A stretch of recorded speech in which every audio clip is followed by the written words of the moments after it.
Environmental economics has been a rising topic of conversation in economic communities within the past few decades. With an explosive population for the modern economy to provide for, there has been a growing concern for climate change on top of continual needs for the economy to expand. Environmental awareness has gained popularity with the newer generations and poses the question, in what ways can our country reduce our carbon footprint while keeping profits to a maximum? Capital economic growth has always strived for ruthless efficiency and maximum output. So ruthless, in fact, that the bourgeoisie will deny and spread anthropogenic climate change denial, as they don't want to give up on their means of production in our capitalistic hellscape. To understand why such vast economic reforms are needed to mitigate global warming, we'll have to briefly cover the problem at hand. However, just note, this paper won't be a defense of the extreme preponderance of evidence and research that this scientific theory has behind it. This section will merely be a refresher on why we'll be suggesting certain action, policy, and legislation for disaster risk reduction. At a fundamental level, global warming is caused from the Earth gaining more energy from the sun that it can radiate back out into outer space. In fact, the difference in net gain and loss of energy is only about 1 in 1,000, which has caused the global increase in temperature. The reason for this gradual net warming is largely due to man-made changes to the gaseous composition of our atmosphere. To explain succinctly, in the same way that a microwave oven uses electromagnetic waves to make polar water molecules in your food flip axis to match the wave, generating molecular friction, producing heat, carbon has the unique ability to vibrate in a third axis that gives it IR absorption abilities, which it then is able to translate into vibrational energy, making molecular friction and so on, just like the water molecule. In all seriousness, people who deny global warming don't understand thermodynamics, molecular physics, or any of all the other countless relevant fields of science that are all in unanimous support for anthropogenic global warming. It's either that or the deniers are grifters who are actively peddling myths or disinformation because it benefits them in some way. The mountains of evidence in academia all point to anthropogenic global warming. So anyways, energy at its roots is the process of outputting work, i.e. chemical reactions. Everything from breathing to mass manufacturing requires energy, and all energy comes with inefficiencies that either make heat or waste. CO2 emissions are one of the most well-known greenhouse gases. This is because on average, a single person's metabolic daily respiratory output is about 1 kilogram of carbon dioxide. The lungs also generate heat from friction of movement, which helps in internal heat homeostasis. In a need for production, humans have built machines to increase output for consumerism. However, the byproduct of mass manufacturing on a global scale now has global consequences. So how do we combat this problem? Through focused fiscal and monetary policy as well as global cooperation. This way, humans can continue developing while mitigating the detriment to the environment and exist in a more harmonious way. Many theoretical solutions have been suggested in response to the crisis. Throughout the course of this paper, we will be analyzing the validity of global implementation of these solutions. While researching the major contributing factors of economic and environmental impact, we came across these major sectors. Transportation has always been an integral part of the world economy, both on a micro and a macro level. The quality of life of the human race is directly correlated to the efficiency in which we can move goods and people around. Technological progression in transportation throughout history has upheaved and reformulated the way that humans interact with each other as well as their environments. The invention of the wheel approximately 5,500 years ago, the domestication of horses approximately 6,000 years ago, the invention of the pulley system approximately 4,000 years ago, the invention of boats. Artifacts date up to 10,000 years, but there is archaeological evidence of colonization in Australia 40,000 to 60,000 years ago. These accomplishments alone mark an unfathomable evolutionary leap upon the cycle of human progression. Humans began to colonize more and more habitable and farmable land to support more and more people and provide more and more products.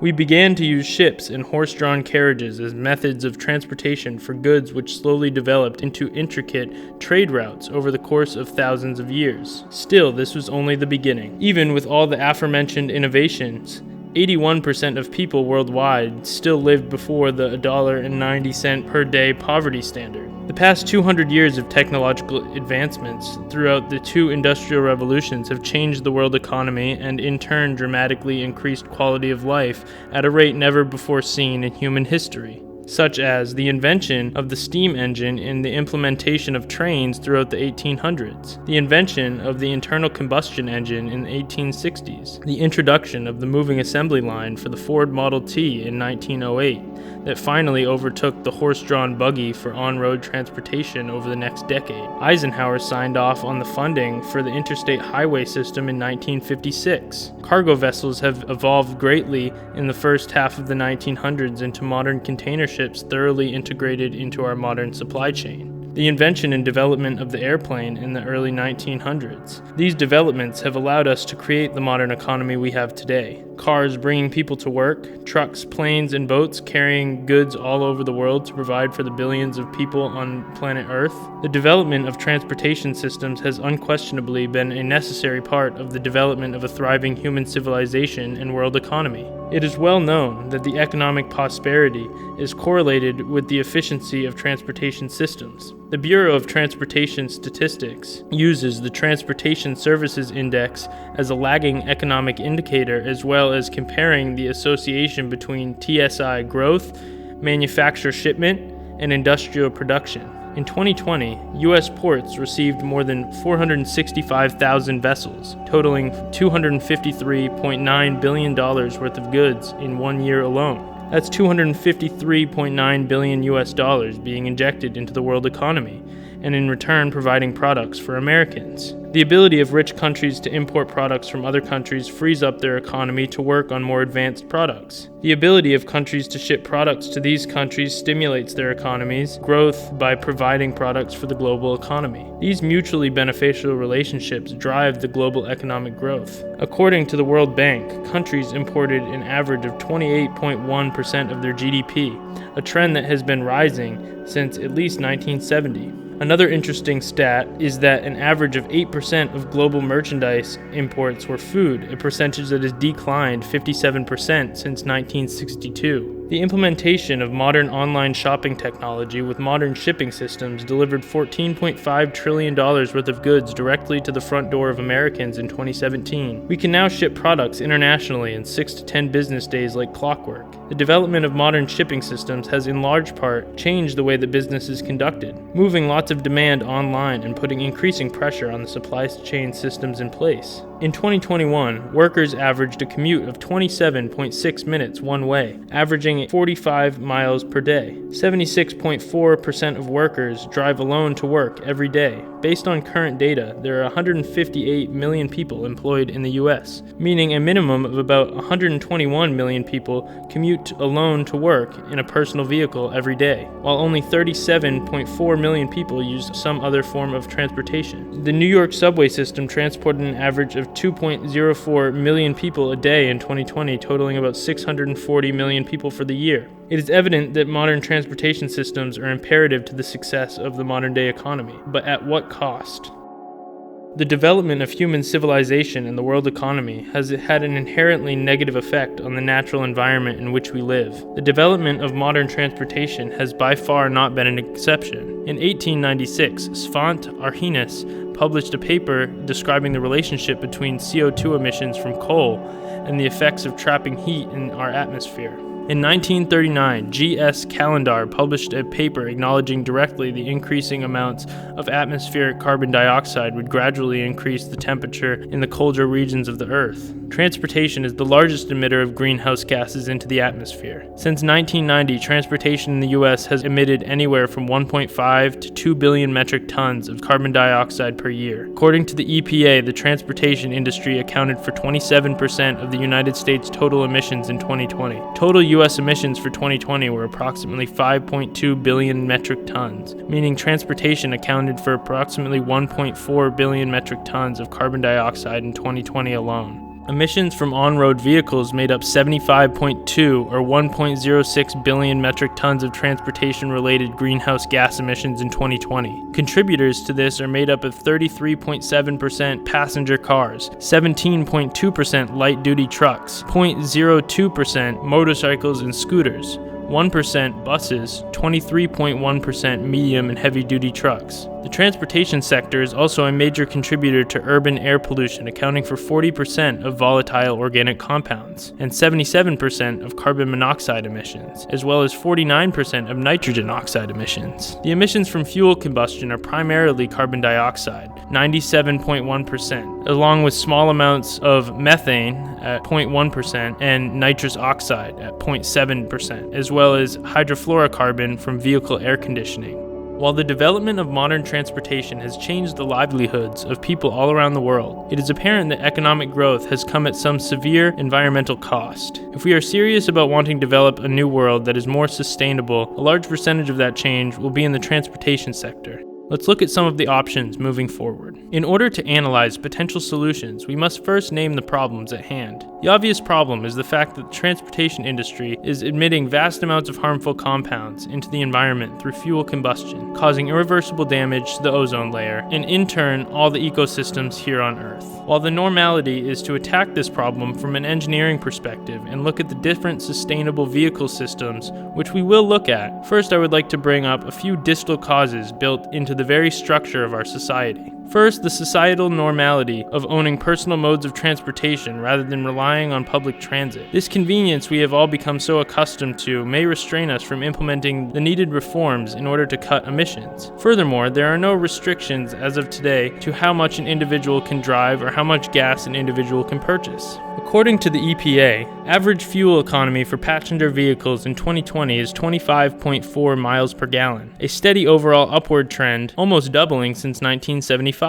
Carbon dioxide emissions have drastically decreased from almost 700 grams per mile in 1975 to now only 404 grams per mile, average in 2022. These statistics sound like tremendous progress has been made concerning making individual modes of transportation more efficient in the past few decades. What this fact forgets to mention is that the number of vehicles on the road is a vast and ever-growing number that technological innovations must stretch to combat. According to the United States Department of Transportation Federal Highway Administration motor vehicle registration statistics, there were about 105 million automobiles registered in the United States as of 2020. For reference, there are approximately 209 million adults over the age of 18 living in the United States, so about one car for every 2 adults. Each one of these automobiles, even with the aforementioned decades of improvement, still emits an average of 4.6 metric tons of carbon dioxide per year. That means that this year, lightweight automobiles alone, which accounted for less than half of registered highway vehicles, are responsible for emitting 483.62 million metric tons, or approximately 9% of the US emissions of carbon dioxide into the atmosphere in 2020. There are major inefficiencies in the system of personal transportation, but considering society is so accustomed to personal vehicles, the first action plan is always to reinvent the car to be more efficient rather than considering alternatives, which is where waves of fad-like innovation come into play. The first wave of change was the introduction of ethanol mixed fuels and flex fuels. This innovation was not due to environmental concern initially. As a matter of fact, it was due to OPEC oil embargo of the 1970s, making the price of oil shoot up so dramatically that a product had existed for quite some time finally became commercialized and relied upon. Ethanol is an alcohol that can be used as a form of fuel and is made from fermenting plant material, normally corn or sugarcane. The United States has seen a significant increase in ethanol consumption from about 1.7 billion gallons in 2001 to 12.6 billion gallons in 2020. There has been a long history of government subsidies going into ethanol production, starting trying to keep up with energy demand, but going even further in incentivizing the consumption of ethanol.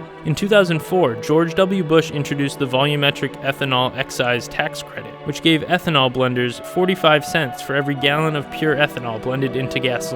Nowadays, there is no shortage of incentives for gasoline to be mixed with ethanol, which most of it is. The Department of Energy will reimburse 50% of the cost of establishing a biomass feedstock crop, as well as annual payments and financial assistance in order to advance domestic production. Alternative Fuel Infrastructure Tax Credit states that equipment can be tax credited up to $30,000 a year. There is also no shortage of research and development initiatives for grants. Ethanol has been widely accepted as an alternative to mix with gasoline for a less harmful sounding alternative.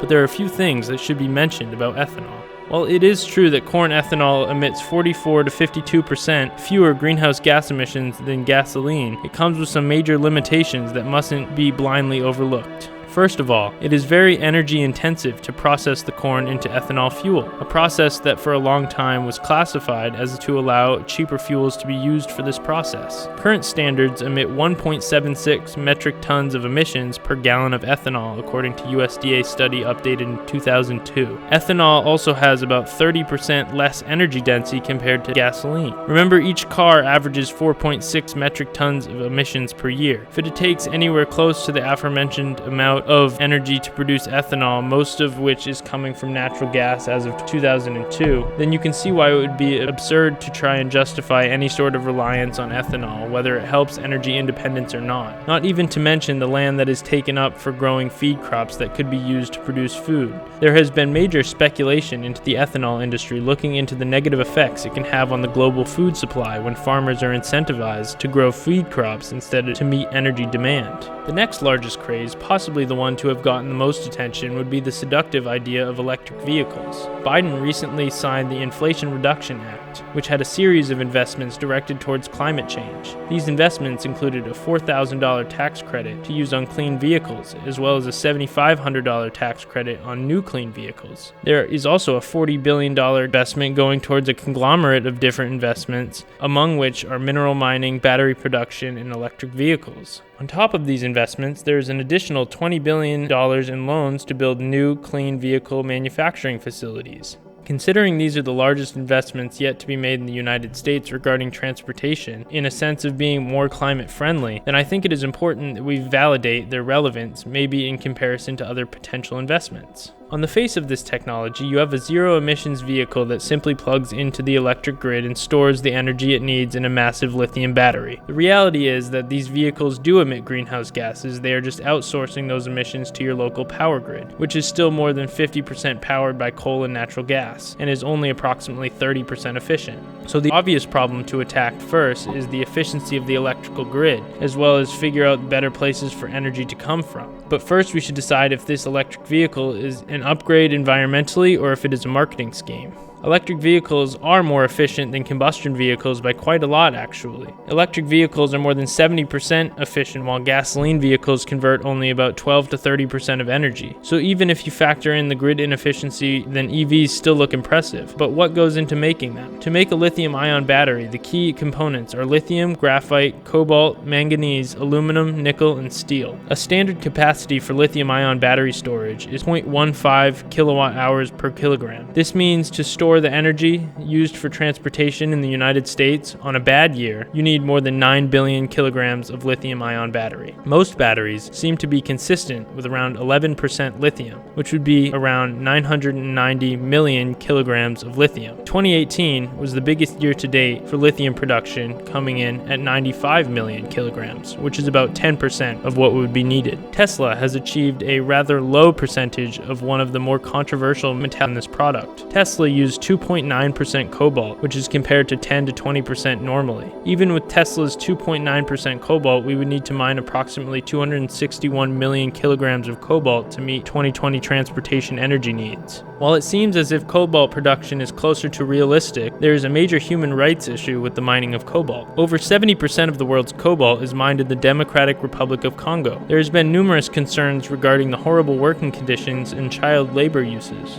Beyond the inevitable environmental damages from mining, implementing electric vehicles on a large scale would undoubtedly be supporting unethical practices that shouldn't be overlooked. Alternative solutions have been brought to speculation with the goal in mind of advancing the mining industry trying to speed up electric vehicle production. It has been known for years that there are rich polymetallic nodules lying in numerous locations at the darkest, most desolate depths of the ocean floor that could release us from any short-term mineral limitations. The Massachusetts Institute of Technology has been giving numerous licenses to experiment with this technology and has received inconclusive and inconsistent results. The essential idea is that the bottom 6 inches of Earth would be sucked from the ocean floor using a moving vacuum sort of a machine. Along with the bottom layer of the ocean floor, anything in this machine's path would surely perish. Considering the location of these nodules, while the biomass may be relatively low in these areas, the biodiversity is unlike any other place on Earth and is one of the least studied areas on this planet. Once the sediment is pumped up into the processing vessel, the nodules are sorted out and the unwanted sediment is then released back into the ocean. This is where the serious concerns lie. 50 to 80% of the Earth's oxygen comes from oceanic plankton. Estimated 30 to 50% of carbon dioxide being emitted from the burning of fossil fuels is currently being absorbed by oceanic plankton. We seem to try to attack every problem with human ingenuity, but we forget what got us into the mess in the first place. Once this second plume of sediment is released into the ocean, it blocks off sunlight from vital microorganisms. There is fear that mass implementation of seabed mining operations will be disastrous to oceanic ecosystems. Does this not seem at least a bit counterproductive, trying to solve an environmental crisis with ecological collapse? Society has dug ourselves into a hole that we are anxious to find an all-encompassing solution to. The reality is that we are past the point of fruitless experimentation. Investing tax money, whether it be from carbon taxes or otherwise, is useless unless we know that we are investing in a viable solution. In my mind, the best investment the government can make is in the next generation of people. We need more people prepared to solve the complex problems we face today. We need people in every industry micromanaging the efficiency of operations. The fact that we have too many people and have become far too comfortable with our convenient lifestyles. We must be open to uprooting and changing entire systems of thought and replacing them with new ones. I personally don't think that we have a definitive answer yet as far as the correct path to follow, but it needs to be something cooperative that is backed by evidence and not marketed as green and unquestionably implemented on a mass scale. Starting points for macroeconomic investment should look towards expanding public transportation to a point where it begins to shift societal normality. A promising investment made by bipartisan infrastructure law includes almost $90 billion for public transit, which I think is a terrific start, but even then I'm not entirely sure that the correct systems are being implemented. A large portion of that investment is targeted towards replacing public transit vehicles with electric versions, which given the previous statements, I would be wary of. From examining the data, I think the most effective things that correlate with transportation emissions are related to lifestyle changes. The largest dip in transportation-related emissions happened during 2020 because of the large culture of working from home. Creating incentives for companies to provide a work-from-home option could be a mutually beneficial system to reduce emissions. Changing other aspects of culture could affect how much someone drives or travels. To a certain extent, it is also a personal responsibility to the planet that needs to be present in order to accept any changes on a mass scale. Individual regulations could be put in place as far as how much an individual can drive. Strict regulations could be put on manufacturers as far as fleet emissions. Larger SUVs and trucks tend to bring the average up. Would it be insane to discourage people from purchasing these vehicles? If there were the proper public transit systems in place, would it be insane to discourage people from buying personal vehicles in general? We must keep our economy moving without destroying the environment in which we live in the process. We must spend the years to come finding equitable solutions to the problems at hand, and we must each take responsibility to adapt to the new world if we are going to fix the faults of the past. When discussing energy production, you will need a way to quantify the total output of energy. Primary energy accounting is energy use at the natural resource end. We will be discussing direct and substituted primary energy accounting. It can get confusing due to the nomenclature, but eventually this paper will mostly be looking at substitution data, which is just direct data that has already had its energy loss from inefficiencies in the conversion of fossil fuels to unusable energy already accounted for, which is important since almost 75% of the global greenhouse gas emissions come from burning fossil fuels for energy production. According to UNFCCC, a quarter of 2020's greenhouse gas emissions came from energy production, with 60% of the substituted primary energy productions coming from hydrocarbons. The fossil fuels such as coal, oil, natural gas, they alone made up 92% of the total US anthropogenic CO2 emissions, with coal being the most environmentally inefficient, with it constituting 54% of CO2 emissions despite only generating 20% of the substituted primary energy. Economic risks of construction. According to the EIA Annual Energy Outlook Report, these are what power solutions currently rely on for economic cost comparison. Advanced nuclear is at 9.9 cents a kilowatt hour, natural gas is at 5.7 to 10.9 cents a kilowatt hour, depending on the technology, and coal with 90% carbon sequestration is at 12.3 cents a kilowatt hour, rising to 14 cents a kilowatt hour at 30%. Among the non-dispatchable technologies, LCOE estimates vary widely. Wind onshore is at 5.2 cents a kilowatt hour, solar 6.7 cents per kilowatt hour, offshore wind 14.6 cents per kilowatt hour, solar thermal is at 18.4 cents a kilowatt hour. The data here only tells us the operational cost for each energy production production solution. One of the major economic benefits of nuclear power is the cost of the fuel to operate the plant. To run a 1000 megawatt power plant for a year would cost around $64 million worth of fuel. In comparison to natural gas, that cost is approximately $450 million. When looking at power production from the perspectives of potential fiscal investment, we want to look at the life cycle of costs from initial investment. The downfall of nuclear power investment lies in the return on investment of new energy production. Modern nuclear power plants take over 5 years to construct, whereas a new natural gas plant would only take 22 to 36 months for construction. The average construction price for nuclear power is a tough number to pinpoint and has much variation with different projections in studies. Using multiple construction cost forecasts to find an average construction cost, we found an aggregate of approximately 5,000 kilowatt hours, which would bring the total construction cost of a 1,000 megawatt hour plant to around $5 billion. Considering the power plant wouldn't be operational for half a decade, this can bring up concerns considering construction loans, which are normally at a higher interest rate between 5 to 10%. If the loan is at a simple interest rate of 0.05, the investor will be $6.25 billion in debt before the plant becomes operational, let alone reaching a net neutral. If the interest rate is 5% compounding monthly, then the investor would be $6.42 billion in debt. For comparison, natural gas construction costs lie at around $920 per kilowatt hour, so to construct an equal power plant would only cost $920 million, and would be operational in only 2 years. So when countries talk about wanting cheap energy production in order to expand their economy, what they really mean is that they want more energy as fast as possible in order to expand their economy faster. In the short term, natural gas power plants are much cheaper to construct, but in terms of longevity, nuclear power is the clear advantage. Net carbon outputs. The total net outcome of carbon emissions is the best way to know how efficient the whole process of manufacturing energy is. Hydrocarbon-based energy production is tremendously inefficient, resulting in 300 to 800 grams of CO2 per kilowatt hour. Meanwhile, nuclear power emits 12 grams of CO2, making it one of the lowest carbon producers. Energy density is economically important as transportation is a factor that lowers net profits for energy production. The worst contender for energy density is coal at around 10 to 20 microjoules a kilogram. Second worst are biofuels with around 30 to 55 microjoules a kilogram. The third worst is natural gas, which is around 55 microjoules a kilogram. Nuclear, depending on the fissile material and isotope, is around 2.2 to 83.6 million millijoules a kilogram. To put this all into perspective, TNT's specific energy density is 4 millijoules a kilogram. Many people use this fact and past accidents as a reason to be scared of modern nuclear power plants. However, it is physically impossible for power plants to explode like nuclear bombs, as they are fundamentally different things.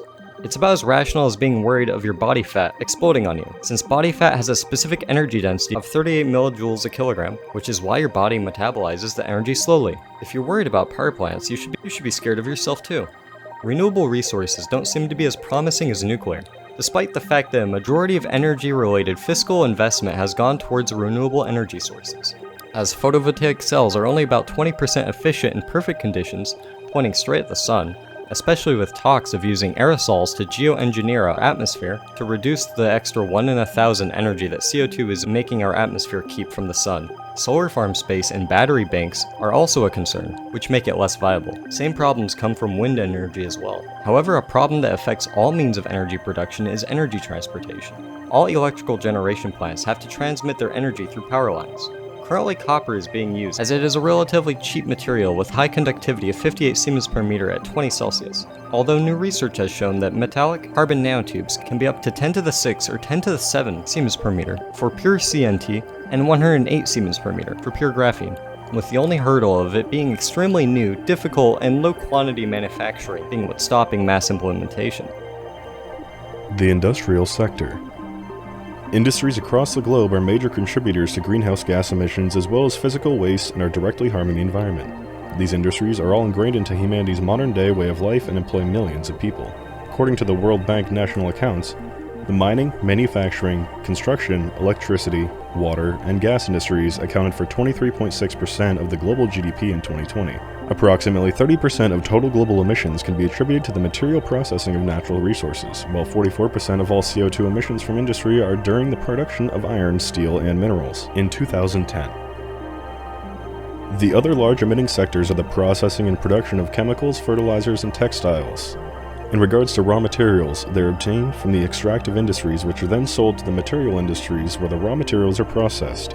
Afterwards, the materials are sold to the manufacturing and construction companies where goods are created.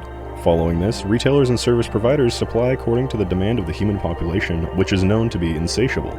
The raw materials are finite as opposed to humanity's ever-increasing demands. Some of these products are transferred to the waste industry, some of which go through the waste-to-energy processing, as well as disposal.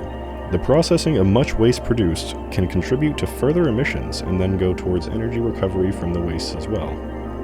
The rise of globalization and international trade have impacted the production process significantly.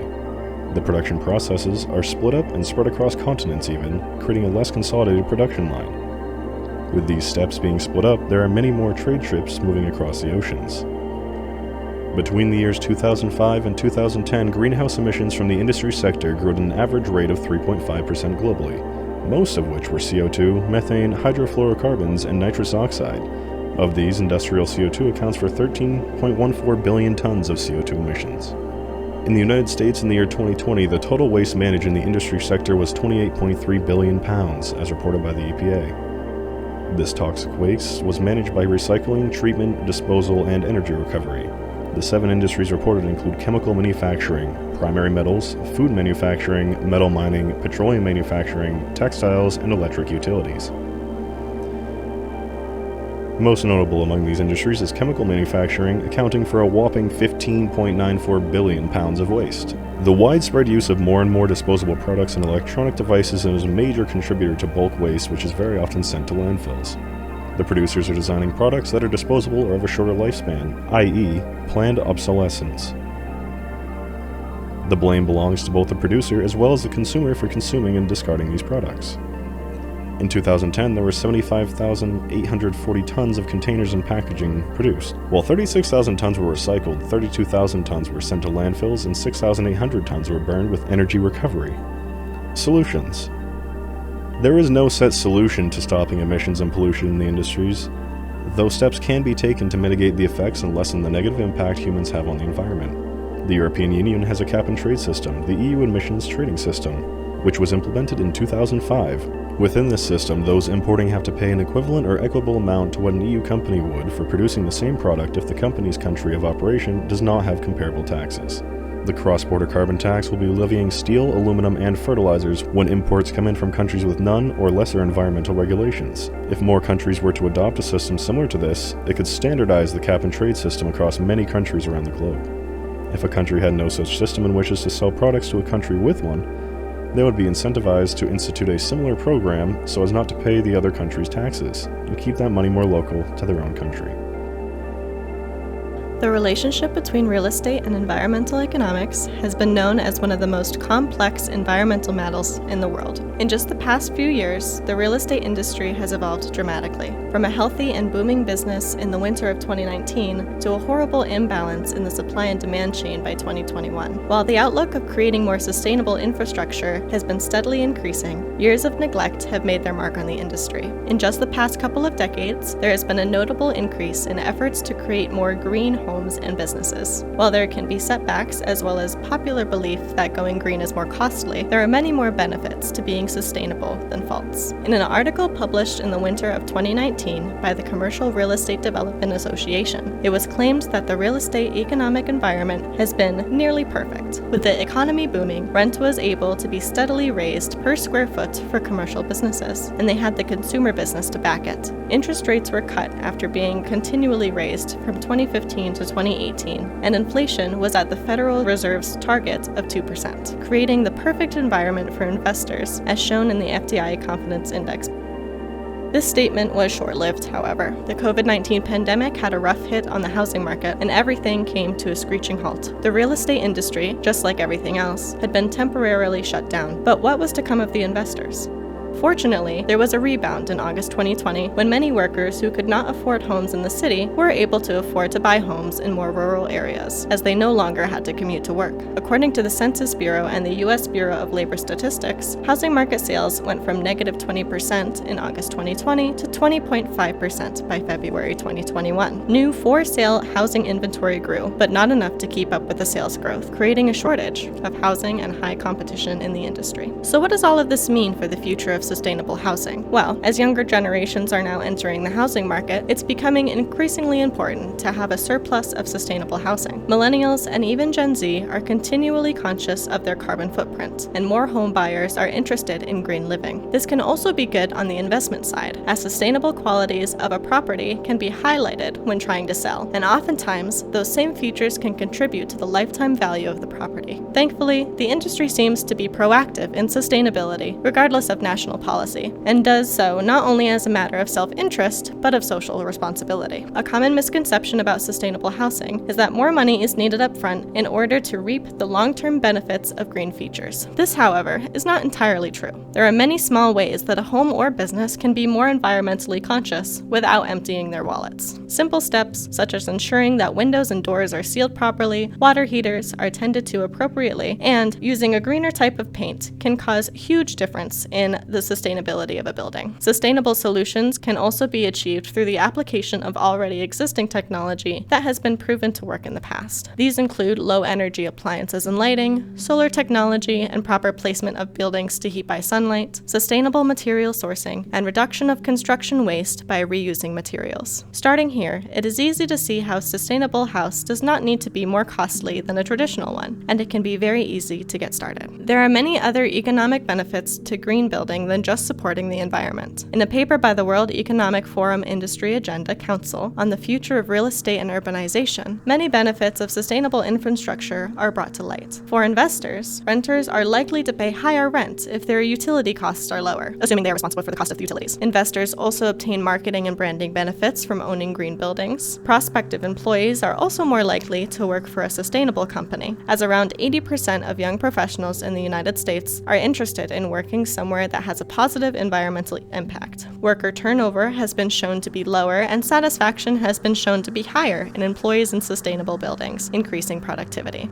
That's not all. Green buildings are less likely to be impacted by changes in government environmental regulations and investors migrating to environmentally friendly investment policies. They are also more resistant to climate shocks and energy price shocks. Investors can also be eligible for green loans offered by creditors and have access to ethical investment funds. It can be hard to see why there is still pushback from the economic side of the industry when there can be so many benefits from switching to environmentally friendly infrastructure. However, there are some valid concerns about the conversion from traditional to sustainable. These concerns include the costs associated with the assessment and remediation of the existing condition of a building, as well as future costs of complying with new regulations surrounding green buildings. There can also be a financial risk associated with achieving permits and certifying a new project, and lack of experience or knowledge resulting in incorrect perceptions of a sustainable project. Although there continues to be a growing number of sustainable building projects, the industry has more work to do on the path towards environmentally friendly construction. While there is plenty of interest, the practicality and financial responsibilities continue to be tweaked and perfected, and there is a lack of consistency in the regulations and responses to environmental changes in infrastructure. In order to further improve sustainable living, solid government policies must be passed, and more knowledge and accessibility for green building must be shared, though there are many more benefits than risks. Agriculture, the ability for humans to provide themselves with nutrients grown from the earth, has always been a necessity to developing a thriving human population and the center of even the first economies. In 2020, 36.8 million full and part-time jobs were provided by agriculture and food-related industries. Expenditures on food accounted for an average of 12.4% of the United States household spending in 2021. Agriculture and food-related industries contributed a total of $1.055 trillion to the U.S. GDP in 2020. There is an environmental opportunity cost as there is with real estate, in the sense that any land that is used for economic benefit is land that is taken from the natural ecosystems that thrive there. 50 million square kilometers of land, or approximately 38% of all land on Earth, is used for agricultural production. The modern agriculture system inherently increases humanity's carbon footprint in exchange for necessary efficiency. However, farmers can avoid activities like burning, using toxic chemicals, inefficient crop production, land, water, labor management. In 2022, 11% of the 5.2 billion metric tons of carbon dioxide emissions came from the agriculture industry. This means approximately 572 billion metric tons of greenhouse gas emissions can be attributed to agriculture agriculture. A study by Olagunju discusses how Nigeria is not in a position of food security due to anthropogenic and climate-induced impacts, such as bush burning, overgrazing, and the cultivation of marginal places. The above activities result in increased soil erosion and desertification, taking part in ensuring that droughts persist in Nigeria. Toxic fertilizers increase soil degradation, nitrogen leaching, soil compaction, reduction in soil organic matter, and loss of soil carbon, which decreases crop yields, leading to more use of cheap toxic fertilizers for a suspected benefit in crop cycles, further leading to overuse of agrochemicals, which then leach into the surrounding ecosystems. Farmers are disproportionately affected with chronic health problems due to constant occupational exposure to their overly treated crops. A study by Delgado, Short, Roberts, and Vandenberg advocates how the use of sustainable agricultural practices can also have a significant environmental impact. Sustainable agricultural practices can help reduce the environmental impacts of agricultural production, including reducing the use of pesticides and fertilizers, water use, and soil erosion. As such, it is important to consider the environmental impacts of sustainable agricultural practices when making decisions about using inputs and developing production techniques. Human activities can destroy or build agriculture in society. According to Nkanya et al., land degradation stretches to about 30% of the total global land area, and about 3 billion people reside in degraded lands. The annual global cost of land degradation due to land use, cover change LUCC, and using land degrading management practices on static cropland and grazing land is about 300 billion USD. Sub-Saharan Africa SSA accounts for the largest share, 22% of the total global cost of land degradation. Only about 46% of the cost of land degradation due to LUCC, which accounts for 78% of the US $300 billion loss, is borne by land users, and the remaining share, 54%, is borne by consumers of ecosystem services off the farm. This further illustrates that land degradation is a global problem, even though its impact is much greater on poor land users. P1. Nkanya et al. Explored Niger, which was affected by drought caused by poor land use by practices like overgrazing, deforestation, and irrigating lands in salinity areas. The farmers fought drought by rehabilitating their lands, enabling them to produce foods. They planted trees instead of contributing to deforestation, and with the help of their government, they protected their forests, changing their environment. The GLADAS group conducted a study in Peru, which was affected by soil erosion for a long period of time, resulting in maize production being low. The farmers decided to contribute to soil and water conservation by establishing bench terraces. As a result, their land qualities improved, and no erosion occurred again. Economic analysis, looking at the cost of inputs such as land, water, labor, and capital, as well as the cost of production techniques. Economic analysis can also look at the profitability of agricultural production, including the profit margins of different crops and livestock. This analysis can be used to inform decisions about the use of inputs and the development of production techniques. A study by Amadadin, Ranch, and Taub elaborates on the effects of desertification on the economic growth of a country. In Iran, population growth increases each year, accompanied by an increase in poverty due to the overexploitation of limited resources. The overconsumption of this resource results in changes in the ecosystem, like deforestation, as the huge population searches for food and resources. A desert ecosystem does not have enough resources to sustain the population, which harms economic growth. The farmer's goal is to reduce costs by using the best possible means and increase profitability, and, in turn, productivity. These challenges can be solved by the act of the willing efforts of the government to mitigate sustainable management of the limited resources in the dry areas through monetary policy. Research by Mumbai and Watanabe on the cost evaluation of water pollution treatment shows how the researcher analyzed treating the water, and the potential benefits of diatomaceous earth were shown to be 7 times more effective than once thought to be. Environmental analysis, when looking at the impact of agricultural production on the environment, including the use of pesticides and fertilizers, as well as the impact of climate change. According to a study by Matzdorf and Lawrence, the significant environmental impact of agricultural production is the use of pesticides and fertilizers, which can have toxic compounds. These inputs can significantly impact the environment, including the contamination of ground and surface water, the destruction of soil fertility, and the release of pollutants into the air. As such, it is important to consider the environmental impacts of using pesticides and fertilizers when making decisions about using these inputs. Organic farming products are environmentally friendly and fetch huge profits in the markets. Research by Olagunju discussed how Nigeria had been affected by human activities resulting in environmental impacts like global warming and carbon emissions. Humans have interfered with the country's ecology through activities like deforestation, poor usage of the land, and overexploitation of the limited resources, resulting in a desertification increase in the land,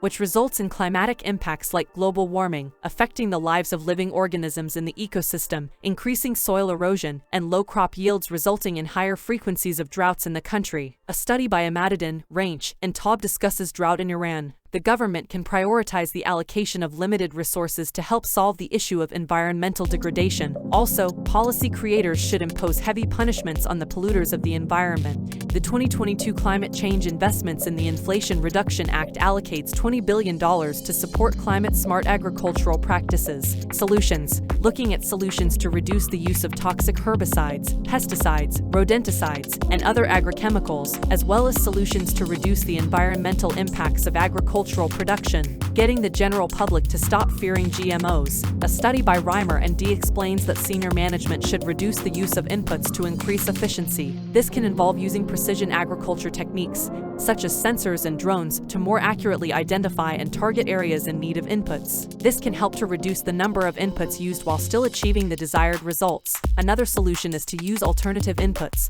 such as safer fertilizers, crop rotation, cover cropping, and integrated pest management with considering the prevention of carbon emissions. Many water sources are contaminated and expose farmers to diseases like diarrhea, typhoid, and other bacterial infections, increasing agriculture costs. Roughly 52% of U.S. land is used for agricultural production, an industry which billions of people rely upon to provide them with nourishment. It is of utmost importance that we structure our agricultural systems to be both efficient in providing output, as well as upholding the positive natural environments in the biosphere. At 27%, transportation. Bringing a non-individualized means of public transportation will bring efficiencies not only in transportation density and speed, but also with state-organized systems.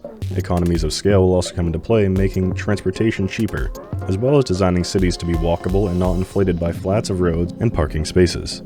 At 25%, energy. Nuclear power is the way forward. All other forms of electrical production are inadequate. However, if investments are low, such as in economically challenged nations, international funding is the best option. Carbon nanotubes are the holy grail of efficient energy transfer. At 24%, industrial. Reducing unnecessary consumption is integral. The disposable commodity-based society we live in today is detrimentally unsustainable. Improving waste management and higher carbon taxes for companies should be internationally implemented. At 13%, commercial and residential. More efficient architecture using more sustainable, recyclable building materials, taxes on CO2 producing and deforesting materials should be implemented. We should strive to develop commercial and residential infrastructure to cooperate with the natural environments in which they reside. Last but not least, at 11%, agriculture. GMOs are the way forward, and plans to help developing nations with their agricultural land and resource management is one of the only ways we will keep our biosphere intact.